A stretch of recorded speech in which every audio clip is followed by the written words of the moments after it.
Olá, é muito bom estar contigo, é muito bom ter você conosco para a nossa primeira aula de Ética, Política e Sociedade. O título da aula de hoje é a formação do pensamento ocidental. Eu sou o professor José Dira, minha graduação é em Filosofia, com especialização e mestrado na área de Ética e Filosofia Política, justamente o tema da nossa disciplina. Esse título da aula, Formação do Pensamento Ocidental, pretende mostrar que os referenciais que nós nos valemos para conduzir a nossa vida, a estruturação da sociedade, todos os nossos valores, eles foram sendo formados ao longo da história da humanidade e algumas vezes a gente não tem muita clareza sobre isso. Então a nossa aula vai procurar mostrar que o nosso pensamento, a nossa mentalidade, a nossa civilização, a nossa cultura, ela é desse jeito por acaso. Ela poderia ser de outra maneira, perfeitamente. Tanto é que outras civilizações, outras culturas, têm outras mentalidades, outras maneiras de se posicionar no mundo. Então vamos ao quadro, contextualizando a nossa aula de hoje. Nós queremos entender se a formação do nosso pensamento é natural, então precisaríamos guardar essas 4 primeiras letrinhas. Natural significa nato, nascido, no latim. E aí, se for natural, não poderia ser de outra maneira, teria que ser única e exclusivamente dessa maneira. Não existe outra alternativa. Ou se o nosso pensamento, a nossa mentalidade, ela é cultural, ou seja, guarde a palavra cultivado. Quer dizer que alguém foi querendo, alguém foi plasmando, alguém foi formando isso ao longo da nossa história. A outra questão que nós colocamos é por que nós pensamos como pensamos. E você poderia responder com uma pergunta: nossa, que tonto isso, né? Que idiota.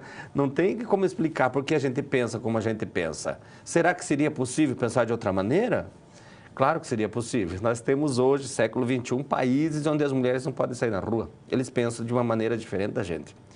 E note você que o título da aula é a formação do pensamento ocidental. Oriental, eles têm possivelmente outras visões, outras compreensões de mundo. E a última questão que nós apresentamos ali é porque nós estruturamos a sociedade desse modo, com autoridades, famílias, parentes, assim, mais no sentido de respeito. Então, por exemplo, tem família que quem manda é o pai e acabou. Quem resolve é o pai, quem sustenta é o pai e quem manda é ele. Tem muita família assim. Tem família, tem culturas, épocas, por exemplo, que os idosos são muito bem vistos e tem cultura hoje em dia que não faz negócio, por exemplo, os filhos não fazem, mesmo já filhos casados, autônomos, não fazem negócios sem se aconselhar com os idosos. E tem cultura que acha que os idosos já estão ultrapassados, conversar com eles é perda de tempo. Então essa é uma mentalidade vigente na sociedade e a gente procura entender como isso aconteceu. Então entende-se que num determinado momento, algumas vertentes, algumas mentalidades, algumas formas de pensamento foram se encontrando numa determinada região que é Roma. O Império Romano dominou o mundo por muito tempo. No Ocidente foi até 476, no Oriente até 1453, Oriente Próximo, Constantinopla. E aí, quando o Império Romano ruiu em 476, a igreja estava fortalecida e era a religião oficial do Império desde 391. E aí a mentalidade da igreja ficou até 1400, mais ou menos, 1500 por ali. Nesse momento, a Europa descobre a América e traz toda a sua visão de mundo de lá. Então, aquela visão de mundo que foi sendo formada ali acaba chegando até nós. Aqueles valores que eles enalteciam acabam vindo para cá e a gente enaltece também, às vezes, sem perceber. Então, olha o que eu estou falando, está aqui nessa imagem agora no quadro. A cultura ocidental, se você imaginá-la como sendo uma espécie de uma plataforma, como uma plataforma de petróleo, talvez que mais fácil para a gente imaginar, ela tem que estar assentada em algumas bases, ela não está solta na água. A nossa cultura não está solta no espaço, ela tem algumas bases, ela tem 2 bases, essa primeira aqui e essa outra aqui. Só que essa base, ela se divide em 2 pilares, e essa aqui também se divide em 2. Então, no fundo, são 4 visões diferentes juntadas em pares. Esse pensamento greco-romano faz referência, então, à Grécia e Roma. O mais forte mesmo foi a Grécia. E aqui nós estamos falando de filosofia. Essa letrinha no grego é o símbolo da filosofia. E aqui é religião, nós estamos falando de teologia. O mais forte aqui é o cristianismo, mas tem a visão judaica também junto. E a nossa situação geradora de aprendizagem está lá no teu livro didático, vai tentar responder se a filosofia pode nos ajudar a entender melhor o mundo. A religião procura fazer isso, a ciência procura fazer isso e a filosofia também. Mas de que modo que a filosofia pode nos ajudar? Então é isso que nós vamos ver nessa aula de hoje.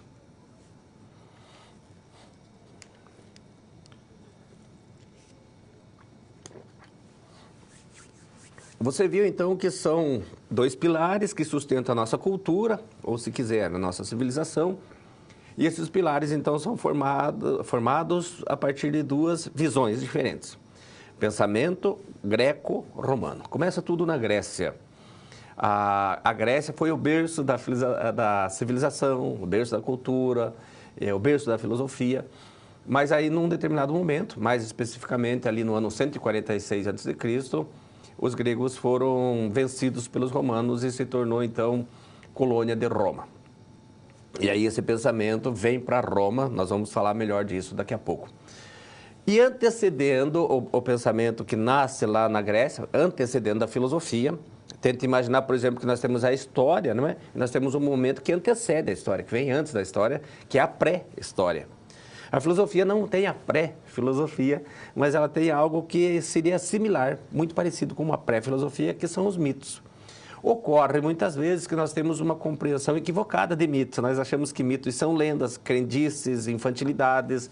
E o mito é como se fosse a ciência da época. Se acreditava nos mitos, sim.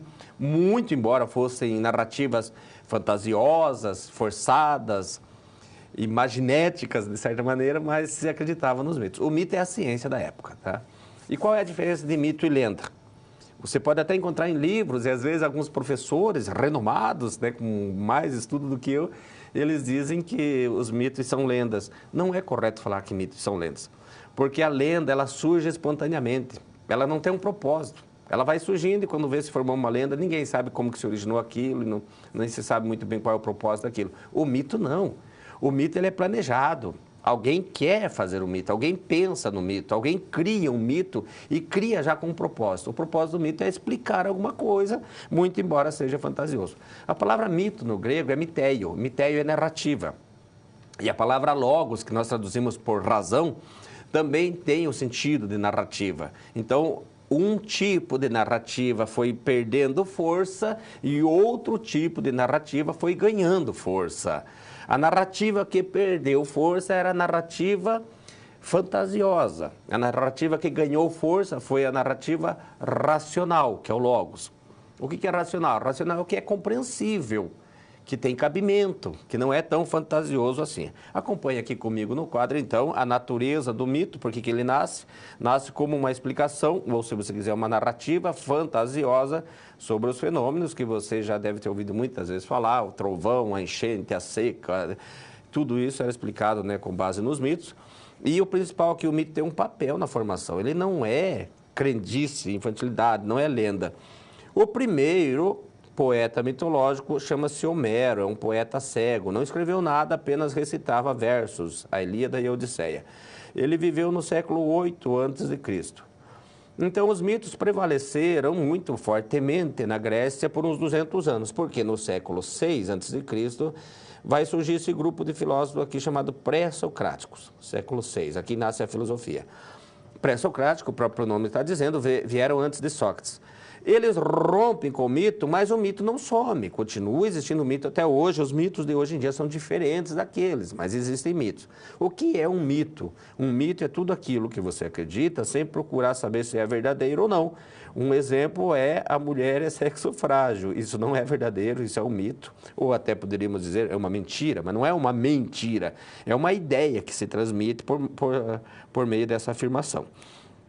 Então, os pré-socráticos começam o pensamento filosófico e científico, porque a ciência e a filosofia estavam juntas e caminharam juntas, só foram separadas aqui por Galileu Galilei no século XVII. Elas vão caminhar junto por mais de 2.000 anos, 2.300 praticamente. E os pré-socráticos queriam pensar o mundo a partir da physis. O que é physis? Natureza. Então, eles observavam a natureza e extraíam toda a matéria, todo o conhecimento da natureza. O que eles buscavam, na verdade, você poderia guardar, se você estiver anotando alguma coisa assim, né, para ficar mais claro na tua mente, eles procuravam basicamente duas coisas: a origem do mundo, porque para os gregos o mundo não foi criado, o mundo sempre existiu e sempre vai existir. A matéria é eterna, não tem começo e não tem fim, como é mais ou menos a história do Big Bang. E eles achavam que o mundo teria começado a partir de um único elemento, um primeiro elemento. A origem de tudo seria esse elemento. Como talvez hoje a ciência fala do Big Bang, era um elemento só, todo concentrado, né, num determinado ponto. Então, alguns dizem que esse elemento é a água, outros falam que é o ar, outros falam que é o fogo, a terra, ou os quatro de uma vez, e vem outros, homeomerias e outras coisas assim, até chegar no Demócrito, que é nascido em 460 a.C., e aí ele chega na ideia de átomo, e esse assunto vai saindo de pauta. Então, primeiro, eles queriam encontrar a origem do mundo, o arquê, guarda a palavra arquê. Segundo, eles queriam entender a ordem presente no mundo. O que eles chamavam de ordem, hoje nós chamamos de leis da física. As leis da física estão fixadas de forma ordenada. E a palavra ordem, no grego, é cosmos. Então, a preocupação deles era uma preocupação cosmológica, dos pré-socráticos. Mas, quando chegou-se ali por uns 500 anos antes de Cristo, começou a surgir um outro grupo, outro tipo de filósofo, e esse assunto da cosmologia, do arquê, foi saindo de pauta até quando chegou no átomo, e aí a preocupação começa a ser o ser humano, o homem. O homem grego se diz antropós. Então, passa-se da cosmologia para a antropologia. Esse grupo de filósofos, eles ficaram conhecidos como pseudo-filósofos. Pseudo é falso, né? E eles não se julgavam filósofos, eles pegavam só o finalzinho da palavra, sofós. Sofós no grego é sábio. Filosofós, que é o filósofo, é amigo da sabedoria. E o sofós é sábio. Então, eles mesmos se julgavam sábios, o que demonstrava uma certa arrogância. E eles ficaram mal vistos, principalmente por isso aqui. Acompanhe comigo. Eles eram relativistas. O que é ser relativista?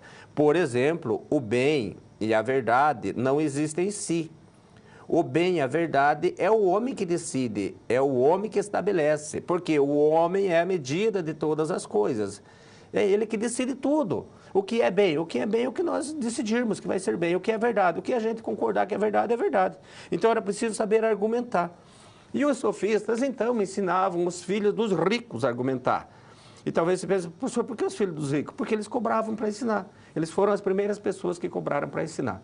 Então, não interessava se o que você estava falando era verdadeiro, interessava que você argumentasse até convencer o outro. De certa maneira, você estava autorizado a impor as suas ideias. E é isso que não ficou bom. Não pode impor as ideias. Até hoje é assim, a gente não pode impor. Nós temos que dialogar, discutir, esclarecer, né? Chegar numa concordância, assim por diante. Então, eles impunham as suas ideias e eles também diziam que para ser feliz o homem precisaria de prazer, poder e riqueza. Acontece que tem gente que tem prazer, poder e riqueza e não alcança a felicidade. Prazer, poder e riqueza são bons, prazer, poder e riqueza ajuda, mas garantir não garante. Então, talvez a felicidade deva estar num outro lugar. E é isso que um discípulo deles vai apresentar agora.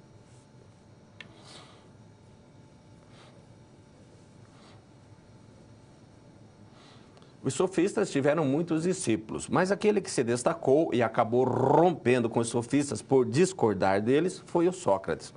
Então, o Sócrates vai falar duas coisas, as duas coisas contra o que os sofistas afirmavam. Os sofistas diziam que tudo era relativo. Ele fala, não é tudo relativo, não. Não sou eu, não é você, não somos nós que decidimos o que é bem e o que é verdade. Existem coisas que são bem em si. E existem coisas que são verdade em si, independentemente de nós querermos ou não. É verdade em si e é bem em si. Então, ele dizia assim que as coisas tinham uma essência, uma razão de ser.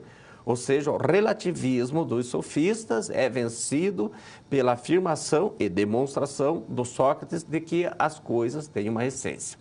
O segundo ponto, que os sofistas diziam que para ser feliz é preciso ter prazer, poder e riqueza, o Sócrates vai dizer que algumas pessoas têm prazer, poder e riqueza e não conseguem ser felizes. Então, além de ter prazer, poder e riqueza, é preciso ter uma cabeça boa, pensar bem.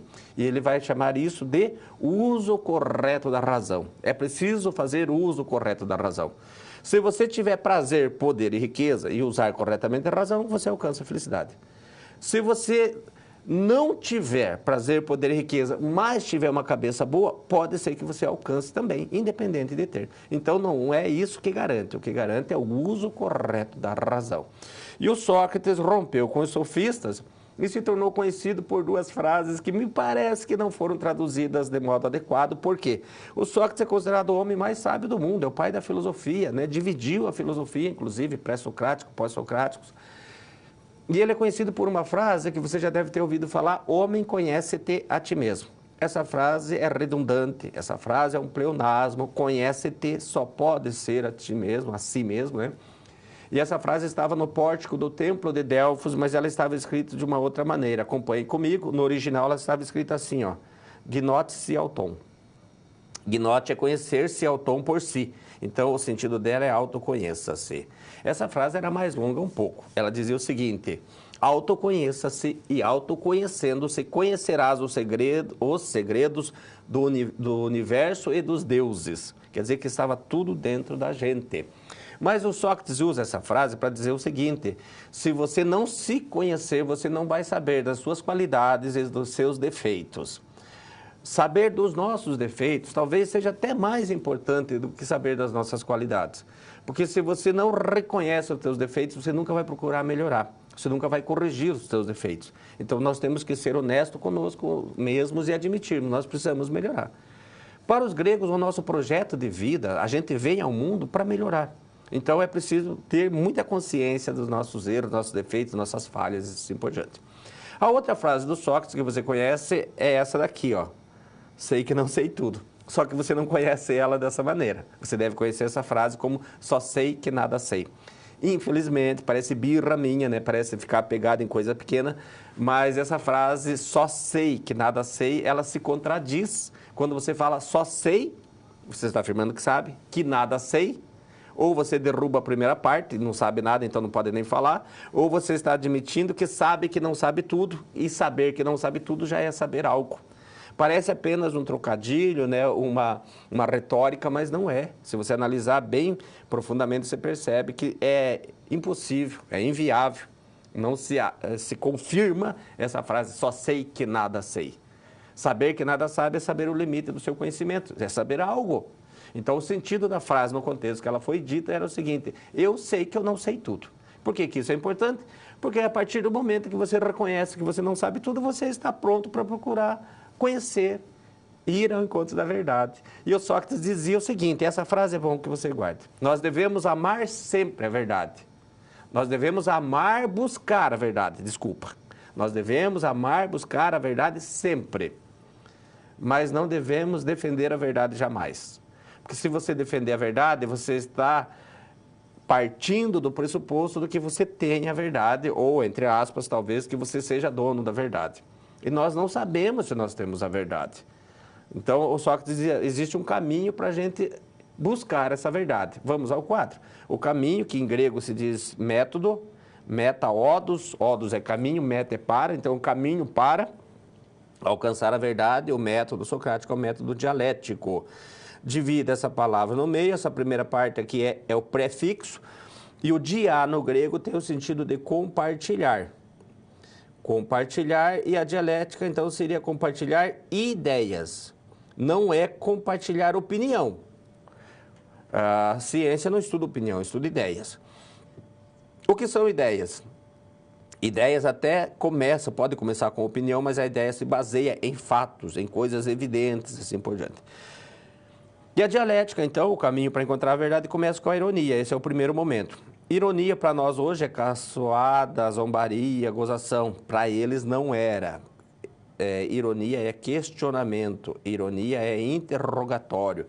O Sócrates, então, começava a sua dialética, o seu debate. Talvez dialética você deva associar com debate. Não misture com debate político, que infelizmente é uma falcatrua, né? O debate político. É uma armadilha. O debate do Sócrates, a dialética do Sócrates, ela é muito honesta, muito sincera. A preocupação é encontrar a verdade. Então, eu começava perguntando o que é o bem, o que é o belo, o que é a justiça, o que é a verdade, o que é a liberdade, o que é a virtude. Esses conceitos gerais que nós usamos e muitas vezes não sabemos descrever isso.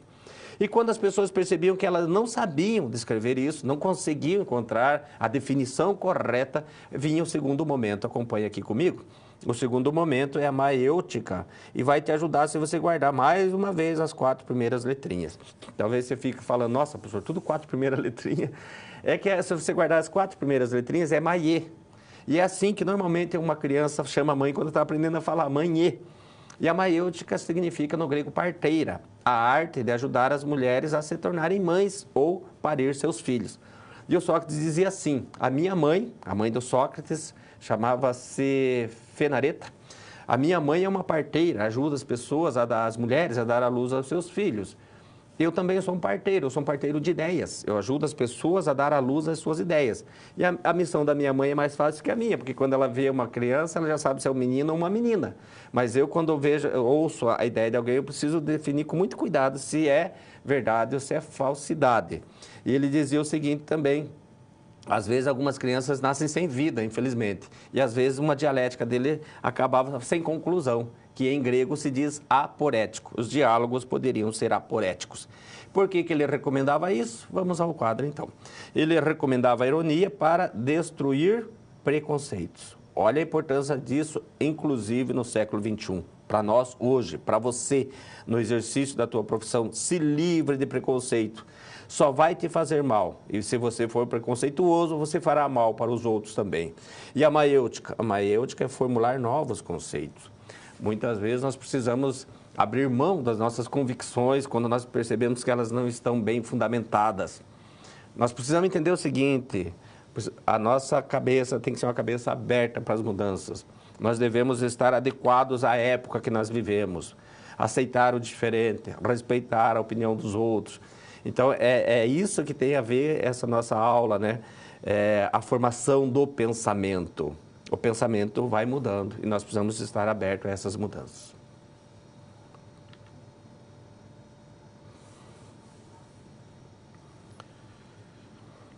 O Sócrates viveu 70 anos praticamente. Ele nasceu em 470, morreu em 399. 70 ou 71 anos por ali. E sofreu uma morte injusta, foi acusado de corromper a juventude e não acreditar nos deuses da cidade. Ambas eram infundadas, ambas eram falsas, mas ele não conseguiu se livrar do processo e acabou sendo obrigado a tomar um veneno chamado cicuta. E morreu sem deixar nada por escrito, mas ele tinha um discípulo que, quando Sócrates morreu, ele já tinha 28 anos de idade e ele havia estudado com Sócrates durante 8 anos, dos 20 aos 28. E esse discípulo acabou escrevendo bastante, relativamente bastante, 36 obras em forma de diálogos, e nesses diálogos, normalmente, a personagem principal ali é o Sócrates dialogando, debatendo, conversando com os sofistas, principalmente. Ou seja, ele está fazendo uma dialética, normalmente fazendo a dialética para buscar a verdade. E esse discípulo do Sócrates, o Platão, tinha como projeto político, projeto de vida, ser um político.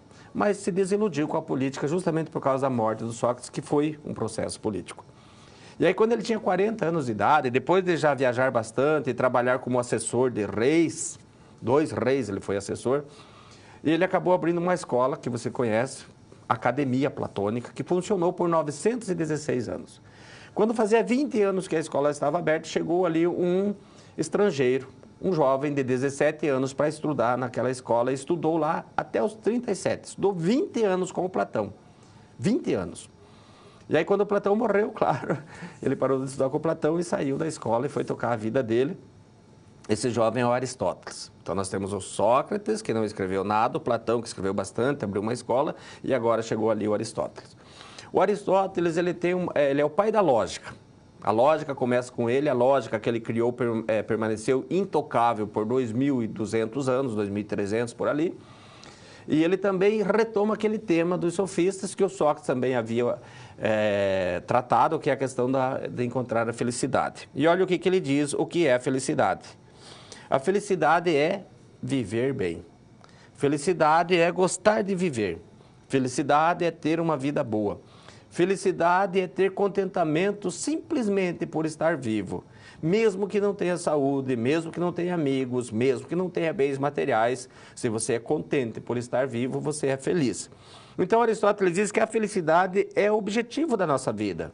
Nós só fomos feitos, nós só viemos ao mundo porque nós devemos buscar alcançar a felicidade. E tudo o que existe no mundo tem um propósito, tem uma finalidade, que em grego se diz telos. Então, eu gostaria que você guardasse a ideia de que o pensamento aristotélico ele é teleológico. esse termo aqui é o que marca muito fortemente a contribuição do Aristóteles. E vou pedir para você tomar cuidado aqui, não confundir com teológico. O teológico é o estudo de Deus, teleológico das finalidades. Então, todas as coisas têm uma finalidade nesse mundo e nós também temos, que é buscar a felicidade. Por exemplo, a ética tem um telos, a política tem um telos. O que é o telos da ética e da política? É o bem.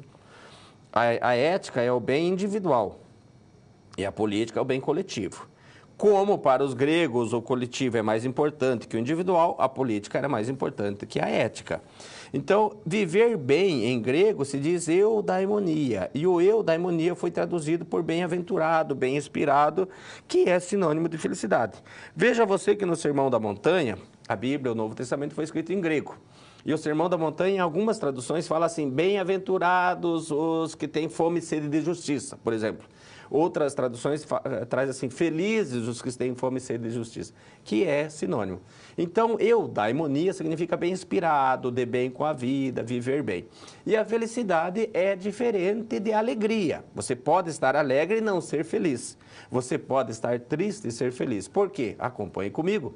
A felicidade é uma vida vivida conforme a virtude. A alegria são momentos, a felicidade não. Você só terá certeza de que você é feliz praticamente no momento da sua morte. E a felicidade requer o uso da virtude, o exercício da virtude. O que é a virtude? Virtude é o controle, é o domínio sobre si mesmo. Então, para ser virtuoso, você deveria supostamente ter vontade de fazer algo que não deve ou que é errado. Você tem vontade, mas você se controla. Quem não tem vontade não precisa se controlar. Quem não tem vontade não é virtuoso. Ele tem uma característica. Virtude não é característica. A virtude você adquire pelo hábito, diz o Aristóteles. Virtude, então, é você ter uma segurança de que a tua vida está controlada por você. A tua vida está nas tuas mãos. Voltamos ao quadro, o que ele diz aqui por fim, que a felicidade é o sumo bem. O que é sumo? O máximo bem que nós devemos aspirar nessa vida. Nós buscamos outros bens, assim como o dinheiro, pelo que ele nos proporciona. Às vezes até buscamos amizade pelo que eles nos proporcionam. Mesmo que você fale assim, não, mas eu não procuro meus amigos para ter um retorno, mas só pela alegria de estar junto, pelo contentamento, pela satisfação de estar junto com quem você gosta, então você tem uma certa recompensa de volta, embora não seja material. E nós buscamos o prazer é um bem em si. Você poderia dizer, mas por que o prazer não é o sumo bem? Para o Aristóteles, se nós fizermos do prazer o motivo da nossa vida, o prazer vai dominar a gente, nós vamos ficar escravizados pelo prazer. Vai ter um momento que a gente não consegue mais viver sem aquilo que nos causa prazer. E aí nós poderemos ficar semelhantes aos animais, diz o Aristóteles. Então é preciso ter um controle sobre a nossa vida. Você pode desfrutar do prazer? Pode, mas tem um limite. É um limite que não te escraviza. A tua felicidade não pode depender de nada e nem de ninguém fora de você. Porque se um dia você não tiver mais aquilo que te dá prazer, você vai continuar sendo feliz. Se um dia você não tiver os amigos que te dão contentamento, você vai continuar sendo feliz. Então não pode depender de nada, nem mesmo de saúde. Embora seja mais difícil você ser feliz sem saúde, sem amigos e sem dinheiro. É muito mais difícil. Mas você tem que fazer o exercício de ser feliz sozinho, diz o Aristóteles. Por que ele recomenda isso? Vamos ao quadro. Ele recomenda isso porque, sabendo que todas as atividades visam um fim, um telos, e o fim que todas as coisas visam é o bem, as plantas, os animais, nós todos visamos um bem, então nós devemos sempre indagar sobre o fim supremo das ações. Nós poderíamos dizer assim, que o Aristóteles está nos alertando para nós termos foco.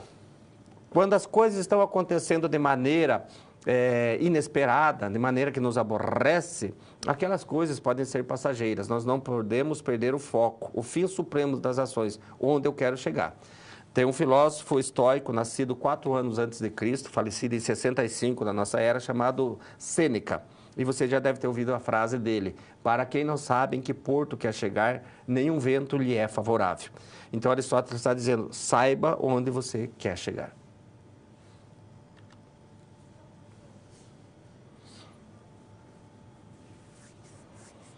a nossa situação problema, que é apresentado no teu livro didático, lembrando que o nosso sistema de aula, você já ouviu falar, que é o sistema sala de aula invertida, o que supõe que você deveria ter lido essa unidade 1, né, referente à aula 1, e se você leu, que eu espero que tenha lido, aí você vai ver que tem 4 sessões, e cada sessão tem uma situação problema, uma SP. Então, nós temos a SGA, que é a situação geradora de aprendizagem, que pega a unidade toda. E aí nós temos 4 SPs, situações problemas. E a primeira situação problema apresenta a história de um jovem chamado Milton, que se formou em propaganda e publicidade, em marketing, e conseguiu o seu primeiro emprego com muita euforia, muita ânsia de se tornar um grande profissional, que eu espero que você também tenha isso. E ele é contratado por uma empresa de margarina tradicional, com os donos ainda trabalhando na empresa, tipo empresa familiar, e as coisas têm que ser mais ou menos do tipo deles. E eles querem que ele faça uma propaganda nova para a margarina, e ele pensou o seguinte: acabei de sair da faculdade, tenho bastante teorias na minha cabeça, o que será que aqueles conhecimentos adquiridos nos bancos escolares podem agora me ajudar a começar bem a minha carreira, né, e fazer sucesso nessa área? E aí, então, ele lembra do Sócrates. O Sócrates não fazia as coisas sozinho, ele discutia, ele debatia, ele fazia a dialética, ele fazia o questionamento, a ironia, né? E aí ele diz, acho que eu vou fazer a mesma coisa. E ele começa, então, fazendo uma enquete para saber que tipo de família eles gostariam de ver numa propaganda de margarina. E aí as pessoas colocam que, normalmente, a família da propaganda de margarina, entre aspas, esconde a ideia de um pai chefe de família. Família patriarcal. Porque o pai está na cabeceira da mesa, na ponta da mesa, o pai que meio que controla tudo, no final do cafezinho o pai dá um beijo na mãe, né? Abraça as crianças e sai para trabalhar. Tipo assim, eu comando tudo e eu sustento isso daqui. Então o chefe aqui sou eu. E aí eles dizem assim, o mundo mudou, podemos mudar também o conceito de família, inclusive hoje existem famílias que não têm mais essa configuração. Então a nossa situação, problema, vai te perguntar o seguinte. Olha aqui, ó. A estruturação familiar é natural ou cultural? Se você pensar em estruturação pai, mãe e filhos, é natural. Os filhos nascem de uma relação natural entre os pais. É a natureza, praticamente, que dá origem aos filhos. Os pais nem sabem como os filhos serão, a princípio, né? Até que eles nasçam. Então, isso é natural. O que nós estamos questionando aqui é a estruturação no sentido de papel. Vamos ao quadro, olha aqui, ó. O papel, os papéis de pai provedor, ele que sustenta, ele que manda, ele que é o chefe, e de mãe cuidadora, arruma a casa, faz comida, passa roupa, né, arruma lanchinho, essas coisas. Esses papéis são naturais? Então, se é natural, não poderia ser diferente, não tem outra alternativa, tem que ser sempre assim. Então, tem alguma coisa errada se uma mãe sair para trabalhar, se ela for executiva numa empresa, e o pai, caso seja profissional liberal, que ele trabalha em casa? O que acontece quando alguém trabalha em casa? Se precisar levar o filho para a escola, ele leva, ele busca, ele vai no mercado, vai no sacolão, enfim, ele está ali para ajudar, para socorrer. E hoje em dia, cada vez mais é normal isso, né? Profissionais da área de vendas, por exemplo, representantes, corretores, eles têm essa possibilidade de trabalhar em casa e até economiza, né? Com aluguel, essas coisas todas. E aí o Milton, então, viu que as pessoas queriam uma família desse tipo, assim, que não tenha essa figura central que manda. Por que isso é importante, não ter uma figura que manda? Porque aquela pessoa que manda, talvez para ela esteja cômodo aquela situação, ou cômoda. Mas para quem é mandado, talvez não esteja cômoda a situação. Para os filhos, para a mãe, que são mandados, talvez a felicidade deles esteja, de certa maneira, comprometida por esta situação. Então, eles poderão ser mais felizes, o relacionamento, o casamento poderá ser mais duradouro, caso eles se respeitem mais e compartilhem dessa liderança, né? Veja bem que você sabe que existe uma diferença entre líder e chefe. Então, esse pai é o chefe da família. Por que o chefe? Não pode ser o líder, talvez, né? Então, que eles consigam compartilhar essa direção da família. E aí, então, ele vai fazer uma propaganda assim, e ele quer se valer, então, do método socrático para saber se essa família pode, de fato, existir ou não. O que o Sócrates diria? Olha aqui comigo. O Sócrates questionava as origens de tudo.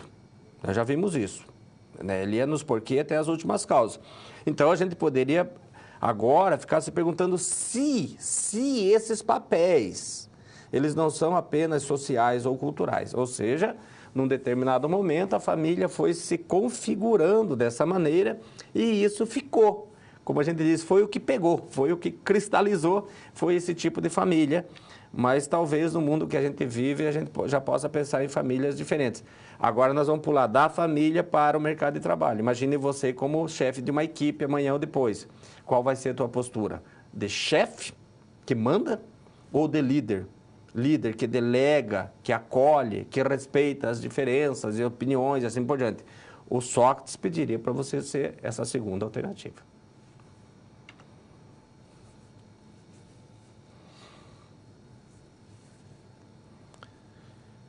No começo da aula, quando contextualizamos a aula, nós apresentamos a SGA, a Situação Geradora de Aprendizagem, que agora vem de volta aqui para nós como um momento de interação. Então, nós estamos perguntando aqui de que modo a filosofia pode nos ajudar, veja você que é só ajudar, não é determinar, não é impor, né? Ajudar a entender melhor o mundo. A ciência busca entender melhor o mundo, a religião busca entender melhor o mundo e a filosofia também busca. Então, nós estamos perguntando aqui de que modo ela pode fazer isso. Contribua, responda. O fato de você buscar responder e construir essa resposta e usar os termos corretos, concordância e tudo mais, isso é importante. A gente tem que aprender isso na faculdade. E nós temos uma tutora em contato conosco e ela está em contato contigo. Então, você colocando a tua resposta, assim que ela apresentar aqui para mim, eu volto para comentar.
Nós temos apenas 5 minutos para essa atividade, né? E só falta um para terminar o nosso tempo, então eu volto aqui para comentar.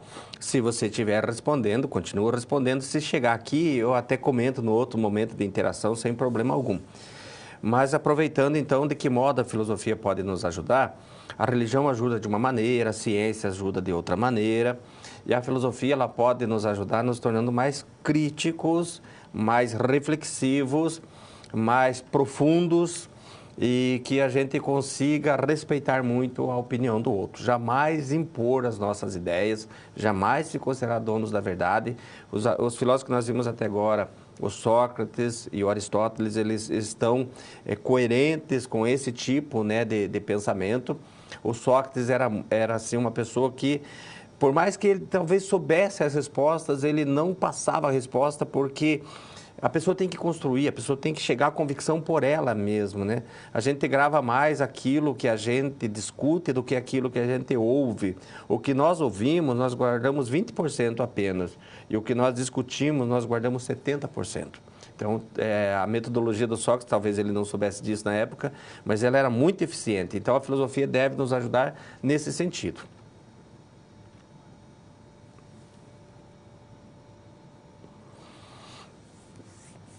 Houve um momento que a filosofia, então, expandiu os territórios, os limites geográficos da Grécia, e foi ali pelo ano 330 a.C. O Aristóteles abriu uma escola também, o Platão tinha uma escola chamada Academia, o Aristóteles abriu uma escola chamada Liceu, que funcionou por 864 anos também. Foi fechada no mesmo ano que a Academia, as duas foram fechadas em 529 da nossa era. E o Aristóteles teve um discípulo que se tornou imperador na época e acabou dominando grande parte do mundo. Foi o maior conquistador que o mundo teve até hoje em dia, Alexandre Magno. Alexandre Magno não é filósofo, ele é um militar, ele é um político e ele estudou com Aristóteles dos 13 aos 19 anos e aos 19 ele assumiu o lugar do pai, que havia falecido, Filipe II. E onde ele ia conquistando, no Egito, na Síria, Mesopotâmia, Babilônia, Pérsia, até chegar na divisa com a Índia, ele ia levando aquela mentalidade dos gregos. E o povo grego também é chamado de povo helênico. E a mentalidade desse povo helênico é chamada de helenismo. Então, esse pensamento grego foi acompanhando o Alexandre nessas suas conquistas e aí foi ganhando o mundo. Cresceu extensivamente, territorialmente, mas perdeu em profundidade, intensivamente perdeu. E aí o único assunto assim que mais os filósofos se preocupavam na época era como ser feliz num mundo conturbado, num mundo onde nós não temos mais liberdade, num mundo onde nós somos colônia, nós estamos dominados por estrangeiros. Então, como ser feliz, já que os gregos encontravam a felicidade quando eles decidiam sobre a própria vida, quando as rédeas da vida deles estavam nas mãos deles e eles tinham a perspectiva, a possibilidade de fazer leis e assim por diante. Então, esse foi o assunto que prevaleceu. E aí, quando nós chegamos no ano 146 a.C., a Grécia deixou de ser uma colônia da Macedônia e passou a ser uma colônia de Roma. Perdeu as batalhas e se tornou colônia. Só que a Grécia tinha uma cultura extraordinária, invejável, sólida, firme, consistente. Uma cultura que foi o berço da nossa civilização, da nossa maneira de ver o mundo ou do nosso pensamento. A formação do pensamento ocidental passa por essa contribuição da Grécia. Então, Roma venceu os gregos pelas armas e os gregos venceram os romanos pela cultura, o que é mais interessante. E a cultura que ficou foi a cultura grega. E aí, no ano 70, já da nossa era, os romanos fizeram guerra com uma colônia que eles tinham, que era uma colônia de gente que vivia em revolta. Eles perderam a paciência e acabaram com o país. Acabaram com o país. Quem vivia naquele país se dispersou pelo mundo. É um momento chamado de diáspora, era o povo da Judéia, que hoje nós chamamos de Israel. Eles sumiram do mapa no ano 70 e só voltou a existir novamente em 1948, agora depois da Segunda Grande Guerra. Por isso que os judeus estavam esparramados e o Hitler perseguia judeus, eles não tinham pátria. Agora, depois de 1948, claro, voltou a existir o país Israel, que está em guerra até hoje com os palestinos que estavam lá na época, né?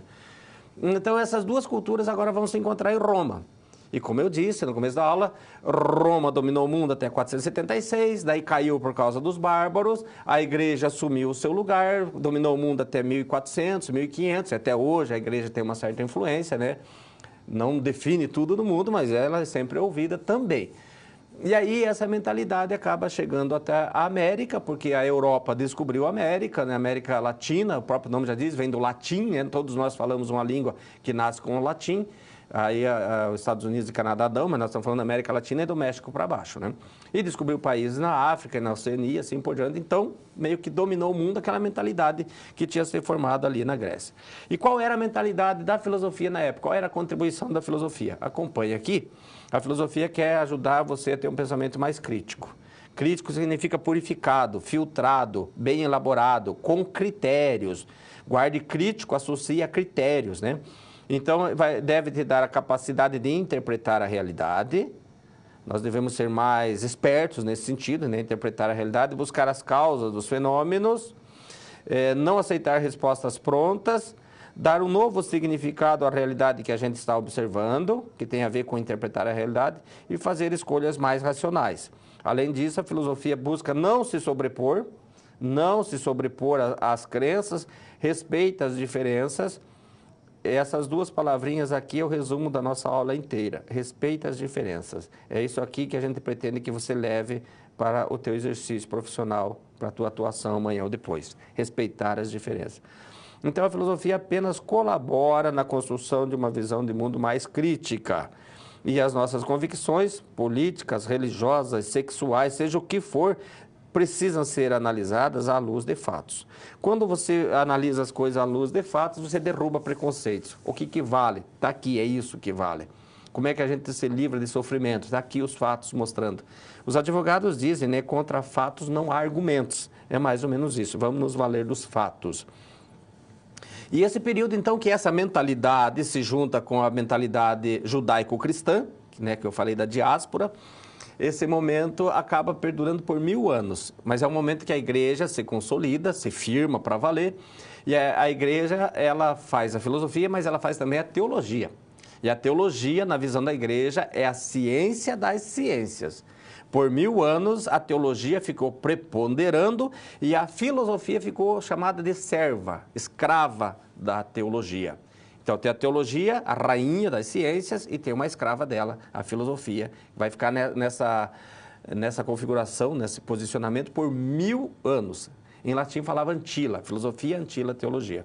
Então, esses 1000 anos se dividem em 2 grandes períodos, que eu quero te mostrar agora no quadro. O primeiro período é chamado de patrística, vem de patris, no latim é padre, os padres estão organizando o pensamento da igreja, e o segundo momento é a escolástica. Esse primeiro momento a gente chama o momento que ocorreu na Alta Idade Média, e é o contrário, a Alta Idade Média, os séculos são baixos, séculos 5 ao 10 aproximadamente. E a escolástica vai ocorrer na Baixa Idade Média, que daí os séculos, é o contrário, então os séculos são mais altos, século 11 ao 15 aproximadamente, em alguns países foi mais, outros foi menos. Então vai preponderar os valores religiosos e é a igreja que estabelece tudo. Nesse momento da patrística, o principal nome é Agostinho de Hipona, que nasceu em 354 e morreu em 430. Ele vai juntar o pensamento bíblico com o pensamento de Platão. E diz que nós conhecemos as coisas, temos acesso à verdade, porque Deus mesmo ilumina a nossa mente, que é a chamada teoria da iluminação divina. E isso nos dá segurança de alcançar a verdade. Deus não permite que a gente se engane. E a escolástica é o momento que as escolas renascem. Elas renasceram em 781. No ano 1100 surgiu a primeira universidade do mundo, a Universidade de Paris. E esse filósofo aqui, que é padre dominicano, ele é professor na Universidade de Paris. Ele viveu de 1225 a 1274 e vai juntar agora o pensamento de Aristóteles ao pensamento bíblico, cristão. E aí vai acabar dizendo que filosofia e teologia se complementam, não se chocam. Ou seja, que a filosofia, então, é uma área de conhecimento que tem a mesma envergadura da teologia. Não é antila, não é escrava. Ele está dando espaço para separar filosofia e teologia e isso vai acabar acontecendo. E isso é importante que você saiba, por quê? Porque 200 anos depois, filosofia e teologia já estavam separadas, cada uma caminhando com as próprias pernas, virá um filósofo, que você já ouviu falar dele, Galileu Galilei, e daí vai separar em 3. Filosofia, teologia e ciência. A ciência vai nascer agora e aí nós entramos na Idade Moderna.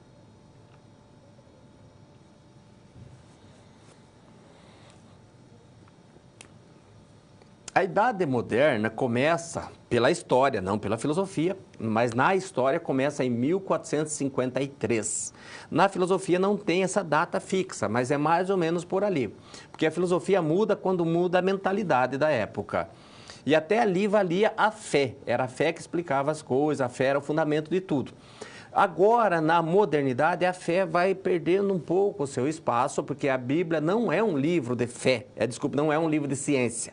A Bíblia não é um livro de ciência, é um livro de fé. E as pessoas explicavam as coisas a partir da Bíblia. Daí, por exemplo, eles diziam que o Sol girava em torno da Terra. Essa era a ciência da época. Mas estava errado isso. Então, a Bíblia foi saindo, a fé foi saindo e a razão foi se fortalecendo. Só que esse momento começa com uma atitude de desconfiança do homem com relação à capacidade de encontrar a verdade. Porque o final dessa idade moderna vai ser o iluminismo. Mas até chegar no iluminismo inclusive porque vai se contrapor à idade das trevas.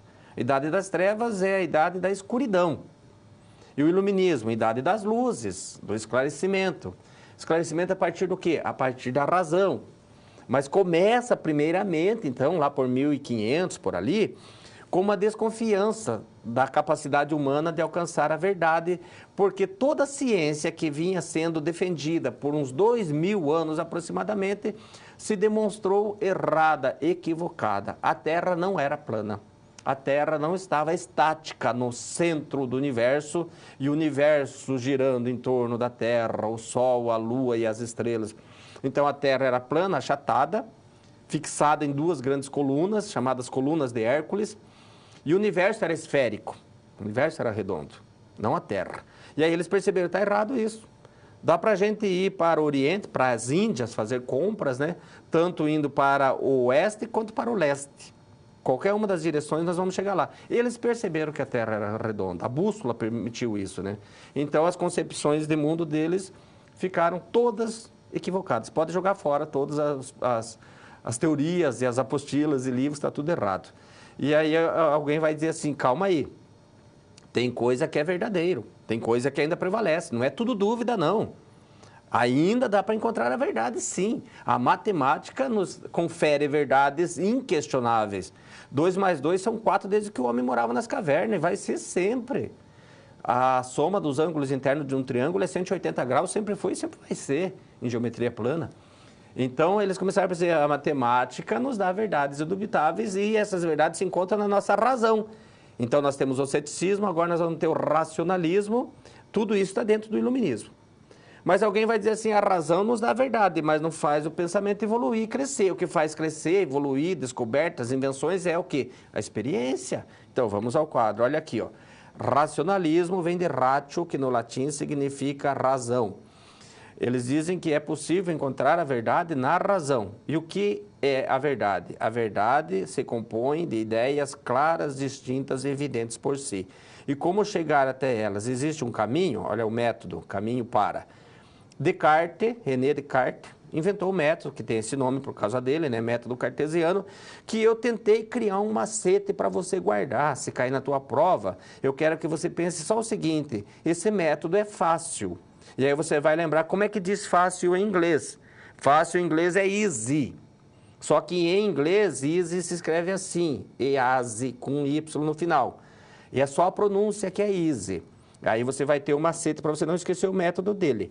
O E do easy é evidência, tudo que for evidente é verdadeiro, porque a verdade são ideias claras, distintas e evidentes por si.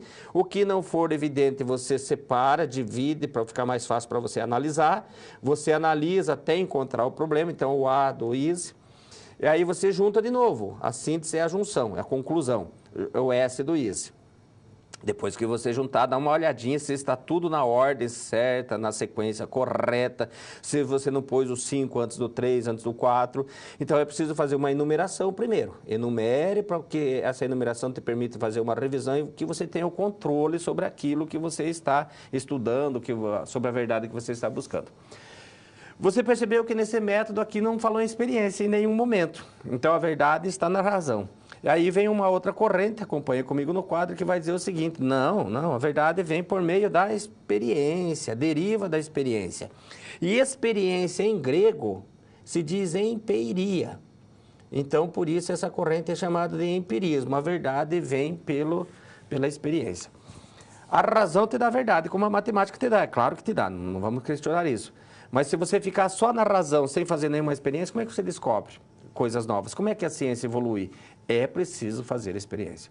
Mas aí os racionalistas vão falar assim, mas tem ideias que nós nunca fizemos experiência e nós temos na nossa mente. Por exemplo, a ideia de eternidade. Faça uma experiência com algo para chegar na eternidade. Você vai fazer a experiência e a experiência vai continuar, porque ela é eterna e você vai morrer. Você não é eterno. Nós não temos como ter a noção de eternidade na nossa cabeça se nós não somos eternos.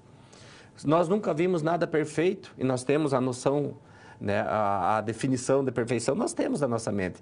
Então aí o racionalismo vai falar, tem ideias que nascem em nós, não nascem da experiência. São ideias inatas. E o empirismo vai falar, não existe ideia inata. Tudo que está na nossa mente passou pelos nossos sentidos. Olha aqui, acompanhe comigo. John Locke é um filósofo inglês, nascido em 1632. Ele diz, a origem de todo o conhecimento é a experiência. Então, chega até a razão pelos sentidos. Mas não estão na razão. Nós nascemos sem nada na mente. Em latim se diz tabula rasa, quadro vazio. Nós nascemos, a nossa mente é um quadro vazio. E a experiência vai, então, fazendo riscos, sinais nesse quadro, e a gente vai dando sentido a esses riscos, como é a nossa letra. Nossa letra é risco apenas, mas nós damos sentido a ela. E o Descartes diz que a origem de todo conhecimento está na razão e que existem ideias inatas. Algumas ideias não nascem da experiências, mas nascem em nós mesmos. E aí daí essa briga ficou por uns 200 anos, mais ou menos. O racionalismo era mais forte na França, mas também tinha na Inglaterra. O empirismo era mais forte na Inglaterra, mas também tinha fora dali. E essa discussão ficou por uns 200 anos até chegar na Alemanha. Daí lá na Alemanha um filósofo bastante simples, de certo modo até pobre, se preocupa com isso e vai tentar encontrar uma solução. Então vamos lá. O iluminismo já te apresentou aqui o ceticismo, a dúvida, o racionalismo, que dá para encontrar a verdade pela razão, ideias inatas, e o empirismo. Nascemos sem ideias e conseguimos encontrar ideias por meio dos sentidos. Agora você vai conhecer no próximo módulo o criticismo.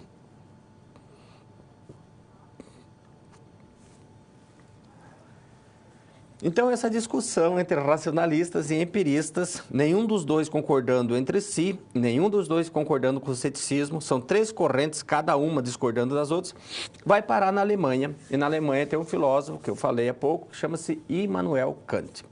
Immanuel Kant nasceu em 1724, no dia do descobrimento do Brasil, 22 de abril de 1724, e morreu no dia 12, se não me engano, 10 ou 12 de fevereiro de 1804, faltando 2 meses para completar 80 anos. Nunca saiu da sua cidade, relativamente pobre, se tornou professor universitário aos 46 anos de idade, escreveu um livro de filosofia que fez sucesso apenas aos 57 anos de idade e aos 63 anos comprou a casa própria. Então, uma pessoa simples. Nunca saiu de Königsberg, que era a cidadezinha que ele nasceu. O máximo que ele se ausentou da sua cidade foi 15 quilômetros, segundo alguns, outros falam em 50, mas enfim, viveu sempre ali. E apesar disso, de não ter saído publicando as suas ideias e divulgando, ele acabou influenciando, é um dos que influenciaram, né, não é o único, a Revolução Francesa, que foi muito marcante, dividiu a história, né, entre moderna e contemporânea, e acabou influenciando a independência dos Estados Unidos. 2 grandes feitos a partir da ideia de Immanuel Kant. E quando ele soube desse embate, desse choque, dessa controvérsia entre racionalistas e empiristas, ele procurou analisar com bastante critério, com bastante cuidado, e ele acabou concluindo que racionalistas e empiristas ambos estão parcialmente corretos. Parcialmente corretos é uma maneira educada de dizer que também estão parcialmente errados. Então vamos ao quadro ver no que eles estão corretos. Os racionalistas, o racionalismo não fala que nós temos ideias inatas? Pois então, diz o Kant, não, ideias inatas nós não temos. O que nós temos inato? A estrutura da nossa razão, isso sim, isso é inato. Mas que estrutura é essa? É a noção, nós temos uma noção de espaço e tempo. Tempo e espaço, ou espaço e tempo. Essa noção não vem da experiência, nasce conosco. Essa noção não é uma ideia, é uma noção. Essa noção vem antes da experiência, que em latim se diz a priori. Então, antes da experiência, quando nós vamos conhecer alguma coisa, nós acabamos classificando isso que nós conhecemos no espaço e tempo. Essas são categorias, é a estrutura da nossa mente. Então, isso nasce conosco. Agora, as ideias não nascem conosco. Voltamos ao quadro, então, os empiristas têm razão, o empirismo, quando fala que os conteúdos ou ideias, né, conhecimento, assim por diante, são obtidos, são adquiridos. Ele está dizendo aqui que a forma do conhecimento, que é a estrutura, ela é inata. E a matéria, então matéria e forma, a matéria é adquirida, matéria e forma. Por isso, ambos têm razão no aspecto e estão equivocados no outro. Como ela é adquirida, então, essa experiência adquirida, ele vai falar em latim a posteriori.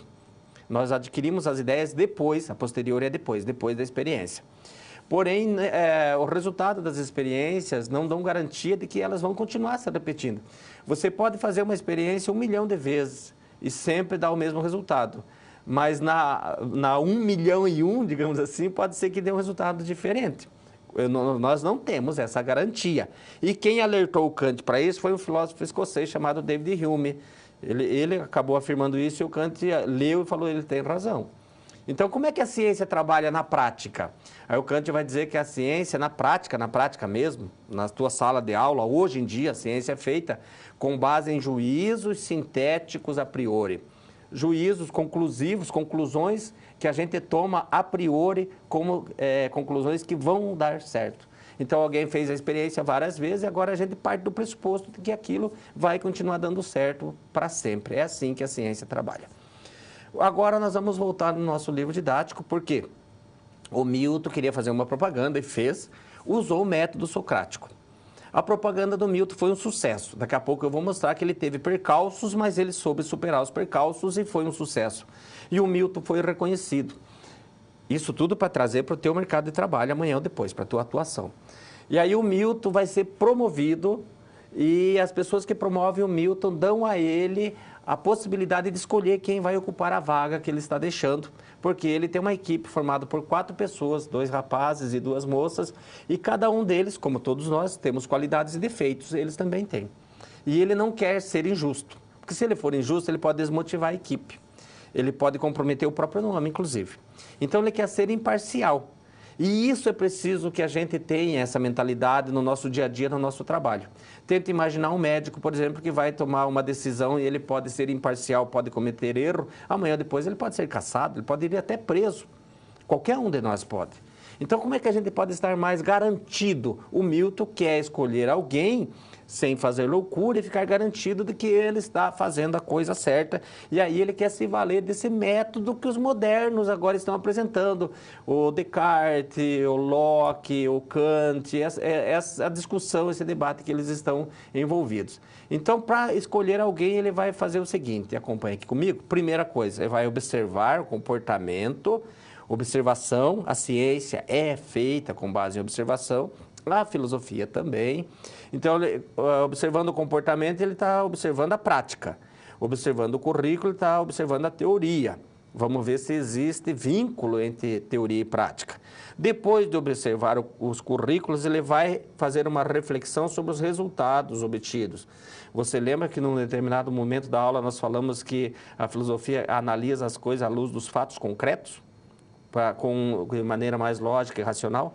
Então, ele vai refletir. Se fosse religião, seria acreditar, ter fé. Se fosse ciência, seria fazer experiência, comprovar, demonstrar, verificar. A filosofia, a reflexão já está bom. Vamos refletir para a gente poder entender bem. Depois de refletir, de observar a teoria e a prática e tal, aí tira a sua conclusão, que é a síntese, e pode tomar sua decisão de modo mais acertado ou, digamos assim, mais protegido. Então, essa é a contribuição do método dos modernos, né, para que a gente tome decisões as mais acertadas possíveis, sempre com critério. A filosofia tem como um dos símbolos da filosofia é a coruja. Por quê? Porque a coruja alça voo, né, ela só voa ao crepúsculo. E isso indica para nós que nós não devemos tomar decisões precipitadas. Outra coisa, a coruja, ela volta a sua cabeça praticamente num ângulo de 360 graus, igual a menina lá do filme do Exorcista, né? Vira até para as costas. Então, ela olha toda a realidade, ela não olha recortada. Não é como aquele animal que põe na carroça o cavalo com a viseira e ele não consegue olhar nem do lado, visão estreita. A nossa aula, desde o começo, está dizendo, gente, nós precisamos estar abertos ao diferente. nós precisamos respeitar as opiniões. Então, nesse sentido, que para tomar as decisões a gente tem que estar sempre fazendo uso da prudência.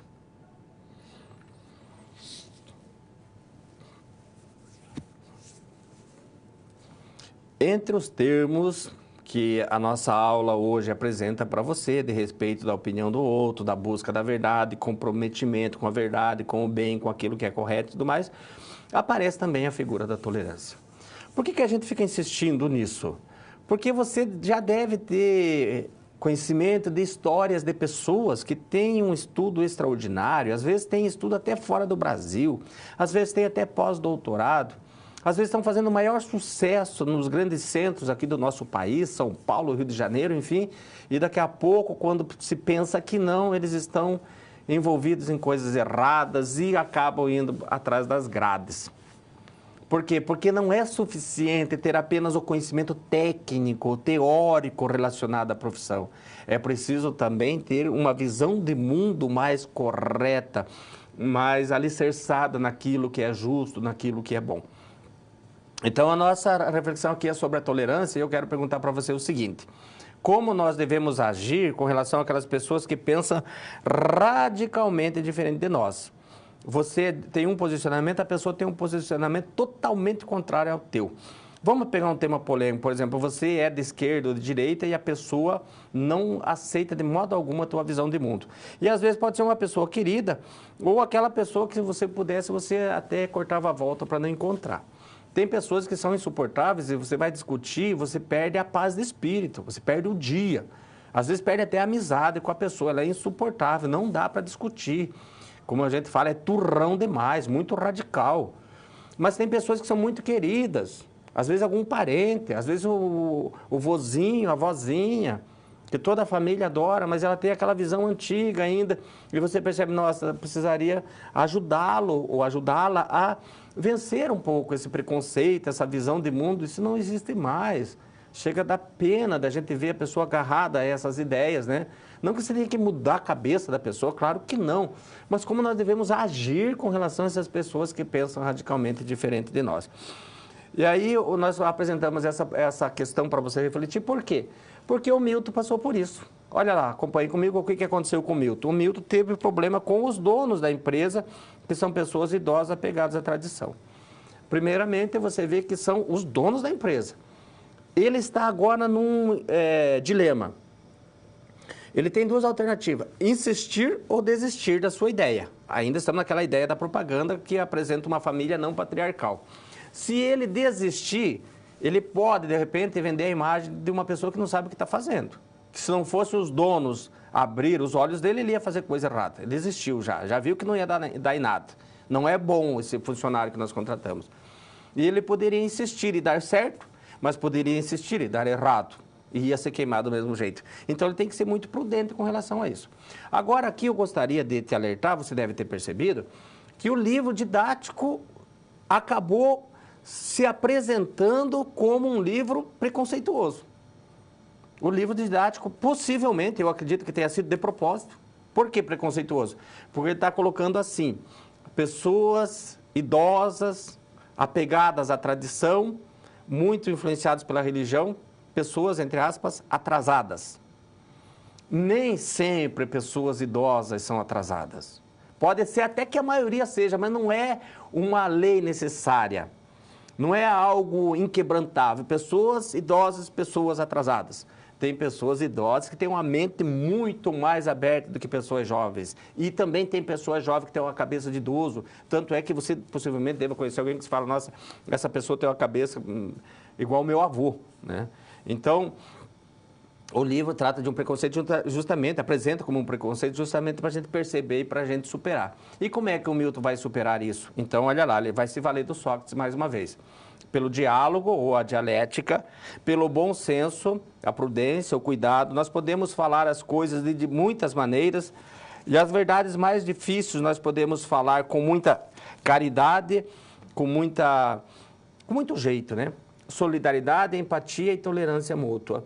Eu queria só refletir um pouquinho sobre essa tolerância mútua. Por que nós não apresentamos apenas tolerância?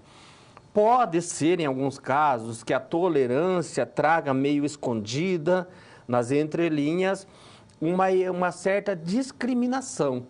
Porque se a tolerância tiver implícita nela a ideia de que existe um que tolera e um que é tolerado, pode vender essa imagem assim: eu te suporto, você está errado, mas pode ficar, não tem problema, eu te suporto, eu te tolero.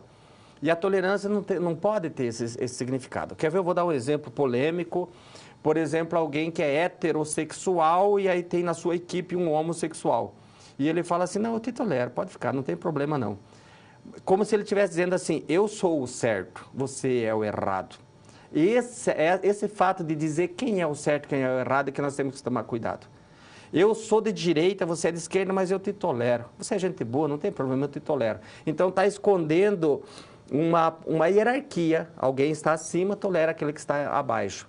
E a tolerância não comportaria isso. Então talvez o termo mais correto seria uma convivência igualitária, um acolhimento, alguma coisa assim. Mesmo o acolhimento, né, pode também trazer no seu bojo essa discriminação.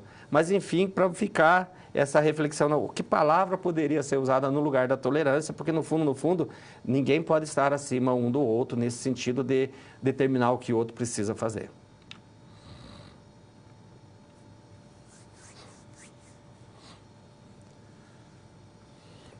Chegamos em mais um momento de interação, o nosso segundo momento, segundo e último da aula de hoje. Se tiver alguma coisa da interação passada, eu vou ler também nesse momento agora.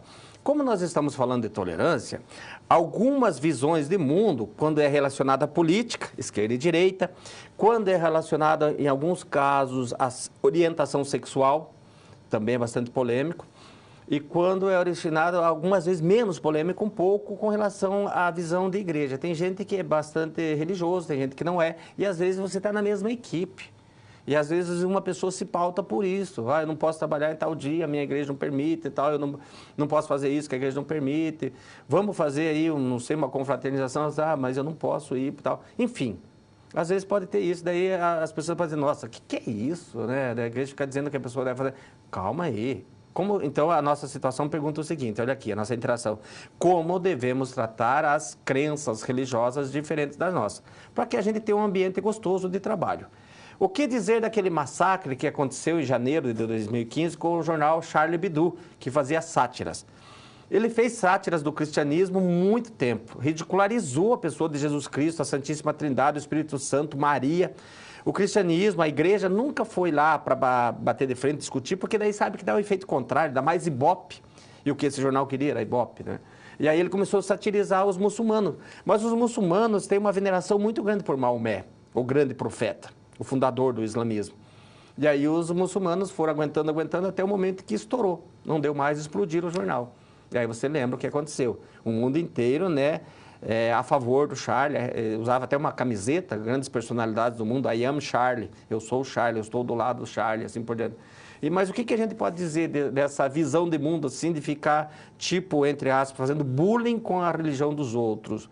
Como que a gente trata as pessoas que têm uma crença religiosa diferente da nossa? Apresente a tua contribuição e, chegando aqui, eu volto para comentar.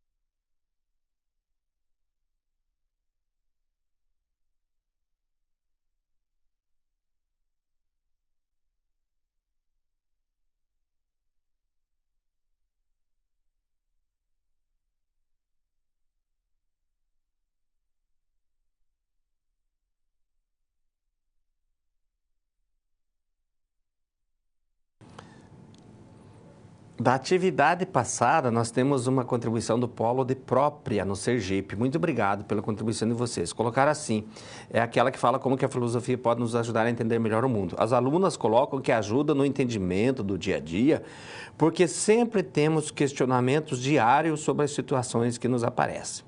Muito bom. Paulo Sérgio Giraldelli, um professor de filosofia, eu acho que é da Unicamp de São Paulo, ele diz que o papel da filosofia é desbanalizar o banal. O banal é aquilo que é corriqueiro, né? Que a gente muitas vezes vê como normal. Então, é questionar o óbvio, seria, né? E vocês apresentam isso com outras palavras muito corretamente. Está acabando o nosso tempo, tem 30 segundos. Você viu ali no slide, lá embaixo, que está escrito DUDH, artigo 18 e 19. Ali, DUDH é a Declaração Universal dos Direitos Humanos. A Declaração Universal dos Direitos Humanos, no artigo 18, diz assim que todas as pessoas têm direito a escolher a sua religião, a praticar a sua religião em público e a trocar de religião, caso julgue necessário. Então, os muçulmanos têm direito de escolher sua religião e praticar sua religião em público, inclusive. O Charlie Hebdo não deveria jamais ridicularizar a religião dos muçulmanos. Segundo, diz o artigo 19, fala assim, que toda pessoa tem liberdade de expressão, né, e de se manifestar em público, inclusive. E aí talvez você falasse assim, tudo bem, os muçulmanos têm liberdade de expressão, mas o Charlie Hebdo também tem. Acontece que você sabe, a liberdade de expressão não é para você ofender, não é para você caluniar, não é para você causar sofrimento para os outros. Então, liberdade de expressão não é para ser usado para o mal. A liberdade de expressão é para você ser usado para expor suas ideias e debater e questionar e assim por diante. Então, essa possivelmente seria a resposta, como tratar as pessoas que têm crenças religiosas diferentes das nossas.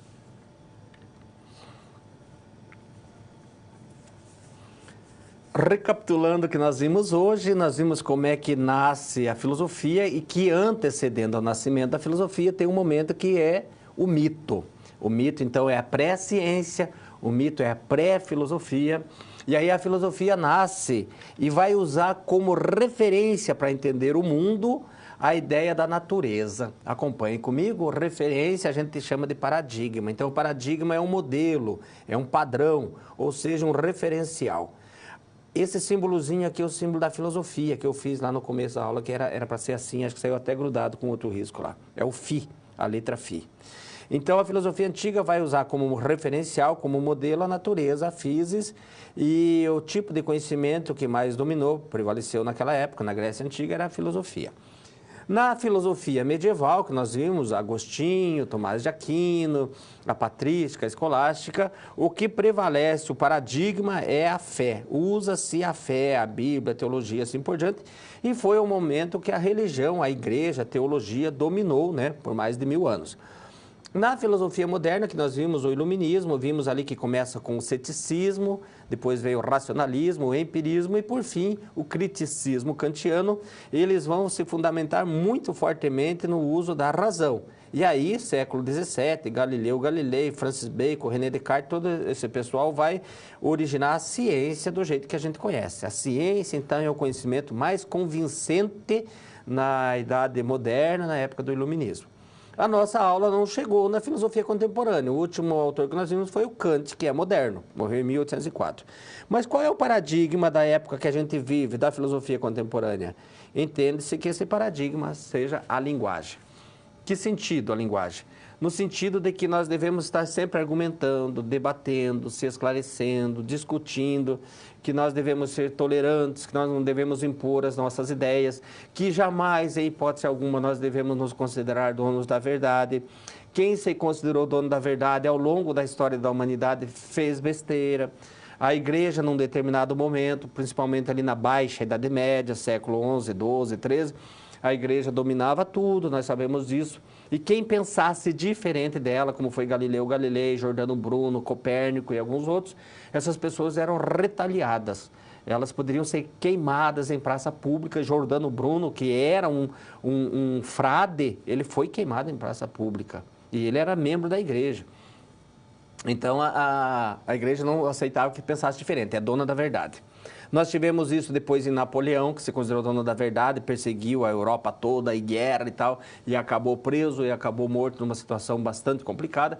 E vimos isso se reproduzir novamente no Adolf Hitler. Adolf Hitler não consultava quem pensava diferente, só conversava com quem pensava igual e fortalecia as suas ideias. E quem pensa diferente às vezes pode estar abrindo os nossos olhos.